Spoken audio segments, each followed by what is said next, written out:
May nabasa kasi akong article. Ang weird nung nagsulat eh. Or ang weird nung pagkakasulat. The Exorcism of Ferdinand Marcos Jr.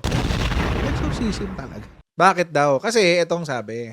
Opposing political camps, including Rodrigo Duterte, who called God stupid, are set to hold prayer rallies to drive away the same evil spirits.